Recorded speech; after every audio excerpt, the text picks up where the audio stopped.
দেশের শীর্ষ সন্ত্রাসী ও চাঁদাবাজদের বিরুদ্ধে শিগগিরই অ্যাকশন শুরু হবে বলে জানিয়েছেন স্বরাষ্ট্রমন্ত্রী সালাউদ্দিন আহমদ।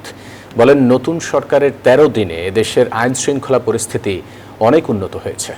সচিবালয়ে এক বৈঠক শেষে এমন মন্তব্য করেন তিনি।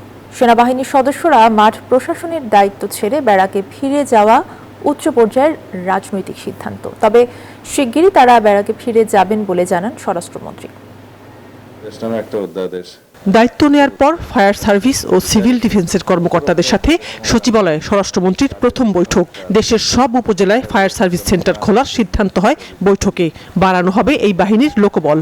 কি ডেভেলপমেন্ট প্রজেক্ট নেয়ার প্রয়োজন আছে এগুলো নিয়ে আলোচনা করেছে এবং নির্দেশনা দিচ্ছি। পরে সাংবাদিকদের বিভিন্ন প্রশ্নের জবাব দেন স্বরাষ্ট্রমন্ত্রী সালাউদ্দিন আহমদ। বলেন, নির্বাচিত সরকার আসায় দেশের মানুষের মধ্যে আইন শৃঙ্খলা নিয়ে স্বস্তি ফিরেছে। ঘটনা ঘটার পরে আমাদের দায়িত্ব আমরা পালন করছি কিনা সেটাই হচ্ছে মানুষের দেখার বিষয়।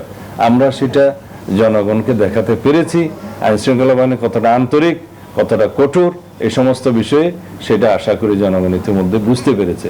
এখন আইন শৃঙ্খলা পরিস্থিতি উন্নয়নের চেষ্টা করছে, আগের তুলনায় অনেক ভালো।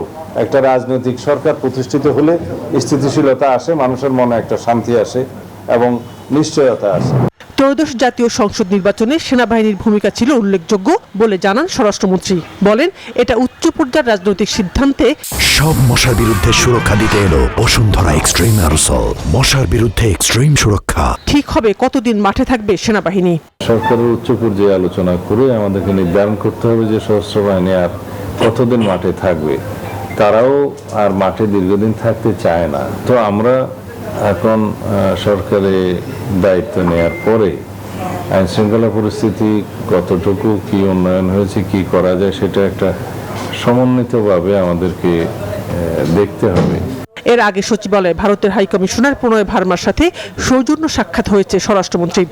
বৈঠকে অন্যান্য বিষয়ের সাথে সীমান্ত হত্যার বিষয়টি গুরুত্ব পায়। প্রতিবেশী হিসাবে আমাদের ভারতের সাথে অনেক বেশি লেনদেন আছে, ব্যবসা বাণিজ্য আছে, যাতায়াত আছে বিভিন্ন ক্ষেত্রে। সেই সমস্ত বিষয়ে এবং সিকিউরিটি অ্যাসপেক্টগুলো নিয়ে তারা কথা বলতে এসেছিলেন। দুপুরে স্বরাষ্ট্রমন্ত্রীর সাথে সৌজন্য সাক্ষাৎ করতে সচিবালয়ে আসেন পাকিস্তানের হাইকমিশনার ইমরান হায়দার। শাহনাজ ইয়াসমিন, নিউজ 24, ঢাকা।